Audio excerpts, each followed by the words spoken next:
ఇక భారత్ ఇంగ్లాండ్ మధ్య రాంచీ వేదికగా జరుగుతున్న 4వ టెస్ట్లో భారత్ ఘన విజయాన్ని సాధించింది. 192 పరుగుల లక్ష్యంతో బరిలోకి దిగిన భారత్ 5 వికెట్ల తేడాతో విజయాన్ని సాధించింది. దీంతో 5 మ్యాచ్ల టెస్ట్ సిరీస్ను భారత్ కైవసం చేసుకుంది. చివరిదైన 5వ టెస్ట్ మ్యాచ్ హిమాచల్ ప్రదేశ్ వేదికగా మార్చి 7న ప్రారంభం కానుంది.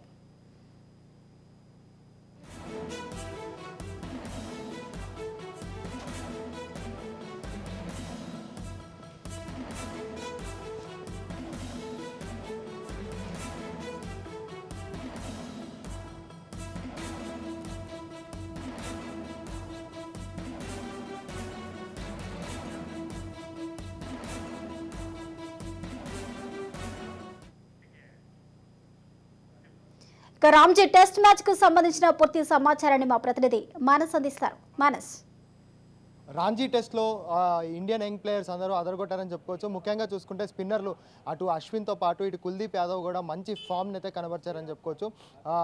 వరుసగా 3 టెస్టుల్లో భారత్ ఇంగ్లాండ్పై ఘన విజయాన్ని సాధించింది. మొదటి హైదరాబాద్ టెస్ట్లో ఓడిపోయినప్పటికీ తర్వాత జరిగినట్టు విశాఖ టెస్ట్ అట్లాగే 3వ టెస్ట్తో పాటు రాంచీ టెస్ట్లోనూ భారత్ అద్భుతమైన విజయాన్ని సొంతం చేసుకుంది. 5 వికెట్ల తేడాతో గెలిచిన భారత్ ఇటు సిరీస్ మ్యాచ్ గెలవడమే కాకుండా మరోవైపు 5 టెస్ట్ మ్యాచ్ల సిరీస్ని కూడా కైవసం చేసుకుందని చెప్పుకోవచ్చు. ముఖ్యంగా చూసుకుంటే విరాట్ కోహ్లీ, కేఎల్ రాహుల్ లాంటి ప్లేయర్లు లేకపోయినప్పటికీ మంచి ఫామ్ని అయితే కనబరిచారు కుర్రాలు. మరోవైపు చూసుకుంటే శ్రేయాస్ అయ్యార్ కూడా ఫామ్లో లేడు. సో ఇట్లా సీనియర్లు ఎవరైతే టెస్ట్ క్రికెట్లో మంచిగా రాణిస్తారో వాళ్ళందరూ కూడా ఫామ్లో లేనప్పటికీ యశస్వి జైస్వాల్, మరోవైపు చూసుకుంటే సర్ఫరాజ్ ఖాన్ ఇలాంటి యంగ్ ప్లేయర్లు అందరూ కూడా టీంని విజయం వైపు తీసుకెళ్లారని చెప్పుకోవచ్చు. అయితే బస్ బాల్ క్రికెట్ని అనుసరిస్తూ వేగంగా పరుగులు చేసే ఒక ఫార్మాట్ని తీసుకొచ్చినటువంటి ఇంగ్లాండ్ క్రికెట్కి వాళ్ళు తెచ్చిన ఆ బస్ బాల్ క్రికెట్ ఫార్మాటే రివర్స్ అయిందనడంలో ఎలాంటి సందేహం లేదని చెప్పుకోవచ్చు. ఎందుకంటే ముఖ్యంగా చూసుకుంటే టెస్ట్ క్రికెట్ని కూడా T20 విధానంలో ఆడడం అనే ఒక కొత్త విధానాన్ని తీసుకొచ్చారు బస్ బాల్ ఫార్మాట్లో.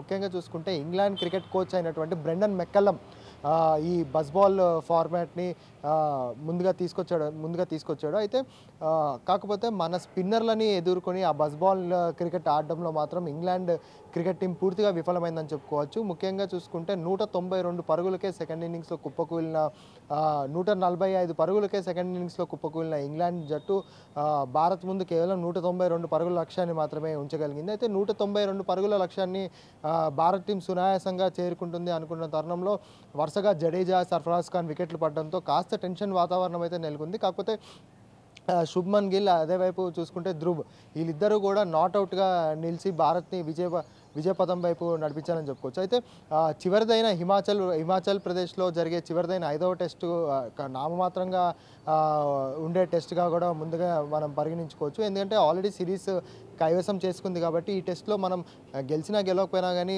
సిరీస్ అయితే మనది. కాకపోతే ఈ మ్యాచ్లో 5వ టెస్ట్ మ్యాచ్లో కూడా గెలిచి వరుసగా 4 టెస్ట్ మ్యాచ్లు గెలిచిన ఒక రికార్డ్ని కూడా భారత్ తన ఖాతాలో వేసుకోవాలని అయితే ఎదురు చూస్తుంది. అయితే ముఖ్యంగా చూసుకుంటే ఇటు విరాట్ కోహ్లీతో పాటు సీనియర్లు సునీల్ గవాస్కర్, రవిశాస్త్రి లాంటి వాళ్ళ నుంచి కూడా ఈ యంగ్ ప్లేయర్లకి మంచి ప్రశంసలు అయితే అందుకుంటున్నాయి. ఎందుకంటే మనం చూసాం ధ్రువ్ మొదటి ఇన్నింగ్స్ని చూసి సునీల్ గవాస్కర్ ధ్రువ్లో మరో ధోని కనబడుతున్నాడు అని కూడా ప్రశంసించడం జరిగింది. అయితే ఈరోజు జరిగిన విజయంతో ఈరోజు టీమిండియా అందుకున్న విజయంతో విరాట్ కోహ్లీ కూడా స్పందించడం జరిగింది. కుర్రాళ్ళందరూ కూడా మంచి ఫామ్లో కనబడుతున్నారు. నెక్స్ట్ రాబోయే ఇండియన్ టీం ఒక అంటే ఆడియన్స్కి ఒక మంచి విశ్వాసాన్ని ఇస్తుంది, ఒక విజేతగా నిలబోయే ఒక జట్టుగా తయారవబోతుందని కూడా విరాట్ కోహ్లీ కామెంట్ చేయడం జరిగింది. సో మొత్తంగా చూసుకుంటే యంగ్ క్రికెట్ టీం అంతా కూడా అటు టెస్ట్, T20, వన్డే ఫార్మాట్ అని తేడా లేకుండా మేటి జట్టులతోటి పోటీ పడుతూ కూడా విజయాన్ని అయితే నమోదు చేసుకుంటున్నాయని చెప్పుకోవచ్చు.